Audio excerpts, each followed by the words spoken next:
ચાલો વિદ્યાર્થી મિત્રો, આપણે 13 નંબરના દાખલા સુધી જોયું. હવે 14 નંબરમાં જોઈએ તો અહીં આપેલું છે કે વિધેય f of x is equal to 3 કે જ્યારે 0 less than or equal to x less than or equal to 1 equal to 4 કે જ્યારે એક્સની કિંમત 1 less than or equal to x less than 3 અને ઇક્વલ ટુ 5 કે જ્યારે 3 less than or equal to x less than or equal to 10.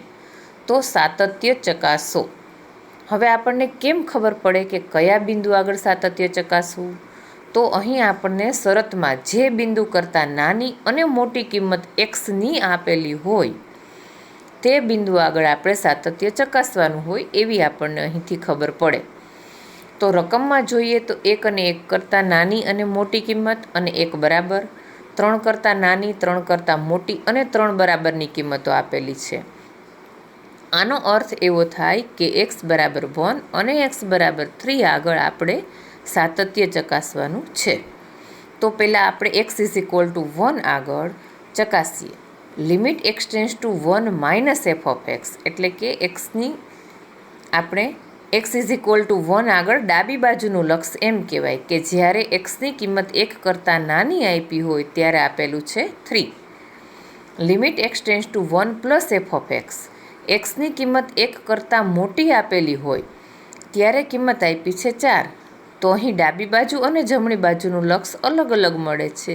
એનો અર્થ એવો થયો કે વિધેય એફ એ એક્સ ઇઝ ઇક્વલ ટુ 1 આગળ સતત વિધેય નથી. હવે એક્સ ઇઝ ઇક્વલ ટુ 3 આગળ જોઈએ તો limit x tends two 3 minus f of x, એટલે કે 3 આગળ ડાબી બાજુનું લક્ષ એક્સની કિંમત 3 કરતાં નાની હોય ત્યારે 4 આપ્યું છે અને limit x tends two 3 plus F of x, એટલે કે એક્સની કિંમત 3 કરતાં મોટી હોય ત્યારે એની કિંમત 5 આપી છે. તો અહીં પણ ડાબી બાજુ અને જમણી બાજુનું લક્ષ સમાન થતું નથી, માટે એફ છે એ એક્સ ઇઝ ઇક્વલ ટુ 3 આગળ સતત વિધેય નથી એવું આપણે અહીં કહી શકીએ. આગળ 15 નંબરમાં જોઈએ તો 0 કરતાં નાની મોટી અને 1 કરતાં નાની મોટી કિંમત માટે વિધેય આપ્યું છે. તો એનો અર્થ એવો કે 0 અને 1 આગળ આપણે સાતત્ય ચકાસવાનું છે. તો શૂન્ય માટે ડાબી બાજુ અને જમણી બાજુનું લક્ષ જોઈએ તો limit x tends to 0 minus f of x, 0 કરતાં નાની હોય એવી એક્સની વિધેયમાં કિંમત આપી છે 2x અને એક્સની જગ્યાએ શૂન્ય લખીએ તો 2 ઇન્ટુ 0 એટલે કે 0. જમણી બાજુના લક્ષ માટે limit x tends to 0 plus F of x, એક્સની કિંમત 0 કરતાં મોટી હોય ત્યારે વિધેયમાં રકમમાં શૂન્ય આપ્યું છે તો આપણે ડાયરેક્ટ શૂન્ય લખાય અને એક્સ ટેન્સ ટુ 0, અહીં એક્સ છે જ નહીં તો આખું મૂલ્ય શૂન્ય બની જશે. તો અહીં ડાબી બાજુ અને જમણી બાજુની કિંમત તથા F of 0 is equal two 0 બને છે, માટે બધી કિંમતો સમાન જોવા મળે છે, એટલે એફ એ એક્સ ઇઝ ઇક્વલ ટુ 0 આગળ સતત છે તેમ કહેવાશે. હવે એક્સ ઇઝ ઇક્વલ ટુ 1 આગળ limit x tends to 1 minus f of x, limit x tends to 1 minus એક્સની કિંમત 1 કરતાં નાની હોય ત્યારે શૂન્ય આપેલું છે, માટે એની કિંમત શૂન્ય અને limit x tends to 1 plus F of x, એટલે કે એક્સની કિંમત 1 કરતાં મોટી હોય ત્યારે 4x આપ્યું છે તો 4 ઇન્ટુ 1 એટલે કે 4. તો અહીં ડાબી બાજુ અને જમણી બાજુના વિધેયની કિંમત આપણને અલગ અલગ જોવા મળે છે, એટલે કે આપેલું વિધેય એ એફ એ એક્સ ઇઝ ઇક્વલ ટુ 1 આગળ સતત નથી અથવા તો અસતત છે તેમ આપણે કહીશું. 16 નંબરમાં જોઈએ તો આપણે -1 અને 1 બંને બિંદુ આગળ આપણે એનું સાતત્ય ચકાસીશું. તો લિમિટ એક્સ ટેન્સ ટુ 1 પાસે જોવા જઈએ તો limit x tends to 1 minus f of x, 1 કરતાં નાની કિંમત આપેલી હોય તેવી વિધેયમાં 2x છે અને એક્સની જગ્યાએ 2 ઇન્ટુ 1 લખીએ તો 2 જોવા મળશે. Limit x tends to 1 plus F of x, એટલે કે 1 કરતાં મોટી હોય ત્યારે 2 વિધેય આપેલા છે, એટલે કે 2 આપેલું છે. તો અને એફ ઓફ 1ની કિંમત પણ 2 ઇન્ટુ 1 2x એટલે ઇક્વલ ટુ 2. તો limit x tends to 1 minus f of x is equal two limit x tends to 1 plus F of x is equal to f of 1. તો સતત વિધેયની વ્યાખ્યાનું સમાધાન થાય છે, માટે એફ એ એક્સ ઇઝ ઇક્વલ ટુ 1 આગળ સતત વિધેય છે તેમ કહેવાશે. હવે એવી જ રીતે આપણે અહીં જો જોવા જઈએ તો -1 માટે પણ કરી શકીએ. -1 માટે ડાબી બાજુનું લક્ષ -2 અને જમણી બાજુનું લક્ષ છે એ પણ -2 જ જોવા મળશે. માટે તે બિંદુ પણ સતત બિંદુ છે એવું આપણે કહી શકીએ. જે આમાં લખાયેલું નથી પણ તમે કરી લેજો. 17 નંબરના દાખલા અગત્યનો દાખલો છે. અહીં આપણને વિધેયમાં બે અજ્ઞાત કિંમતો આપેલી છે, સ્મોલ a અને b. તો f of x is equal to ax plus 1 કે જ્યારે x less than or equal to 3 અને is equal to bx plus 3 કે જ્યારે x ગ્રેટર ધેન 3. તો જો વિધેય f છે એ x ઇઝ ઇક્વલ ટુ 3 આગળ સતત હોય તો a અને b વચ્ચેનો સંબંધ શોધો એવું કીધું છે. તો જો 3 આગળ સતત હોય તો આપણે જાણીએ છીએ કે 3નું ડાબી બાજુનું અને જમણી બાજુનું લક્ષ સમાન થાય. તો એવું અહીંયા આપણે સંકેતમાં લખીએ. તો લિમિટ એક્સ ટેન્સ ટુ 3 -3 કરતાં નાની કિંમત માટે x પ્લસ 1 અને 3 કરતાં મોટી કિંમત માટે bx પ્લસ 3 આપ્યું છે. હવે એક્સની જગ્યાએ 3 લિમિટ લખીએ તો 3a plus 1 is equal two 3b plus 3.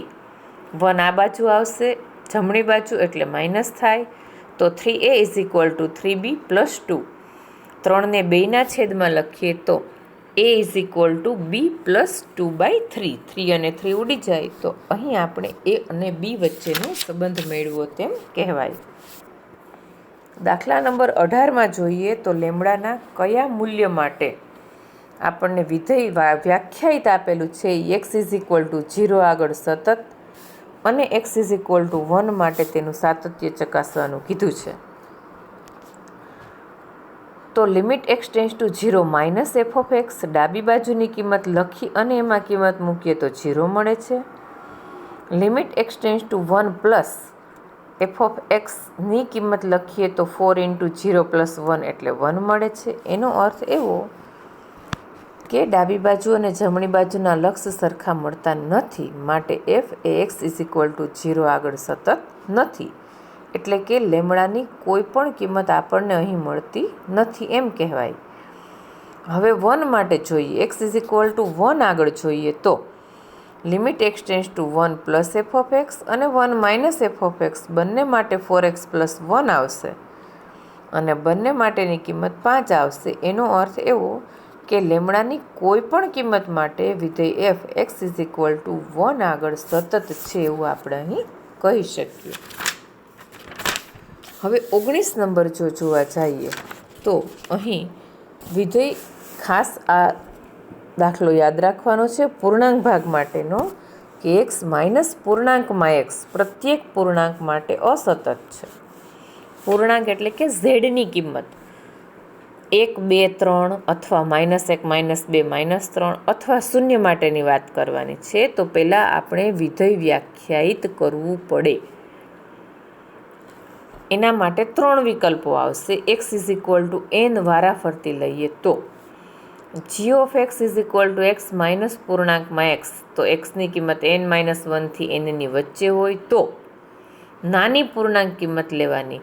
નાની પૂર્ણાંક કિંમત એટલે આપણે n-1. અહીં આપણે એક્સની જગ્યાએ n-1 લઈએ છીએ. જો એક્સ બરાબર n હોય તો f of x is equal two n-n એટલે કે 0. અને જો એક્સની કિંમત n અને n+1ની વચ્ચે હોય તો નાની કિંમત આવશે n. અને હવે આપણે x is equal to n આગળ સાતત્ય ચકાસવાનું છે. તો n આગળ ડાબી બાજુનું લક્ષ અને જમણી બાજુનું લક્ષ જોઈએ. તો ડાબી બાજુનું લક્ષ એટલે n કરતાં નાની હોય તેવી કિંમત n into n minus n-1 અને જમણી બાજુનું લક્ષ એટલે કે n-n એટલે 0. તો અહીં બંને કિંમતો આપણને સમાન મળતી નથી. એનો અર્થ એવો કે જી છે એ x is equal to n આગળ સતત વિધેય નથી. Small n belongs to Z છે. એનો અર્થ એવો થાય કે કોઈ પણ અથવા તો પ્રત્યેક પૂર્ણાંક કિંમત માટે પૂર્ણાંક ભાગ વિધેય અસતત વિધેય છે. ઓમે આપણે પૂર્ણાંક ભાગ વિધેય માટે આપણે જે ગ્રાફ જોઈએ છે એ તમને ખ્યાલ છે કે આ રીતે જોવા મળે છે, એટલે કે સતત નથી, સળંગ નથી. તો ખાસ યાદ રાખવાનું છે કે પૂર્ણાંક ભાગ વિધેય પ્રત્યેક પૂર્ણાંક કિંમત માટે સતત વિધેય નથી. દાખલા number 20. f of x is equal to x square minus sin x plus 5x is equal to pi આગળ. તો limit x tends to pi f of x square minus sine x plus 5 એક્સની જગ્યાએ pi લખીએ તો pi square minus sine pi plus 5 એટલે કે pi square plus 5 અને F of પાઈની કિંમત પણ પાઈ સ્ક્વેર પ્લસ 5 મળે છે. આમ સતત વિધેયની વ્યાખ્યાનું સમાધાન થઈ જાય છે. એટલે કે limit x tends to pi f of x is equal to f of pi માટે એફ છે એ x is equal to pi આગળ સતત વિધેય છે તેમ કહેવાશે.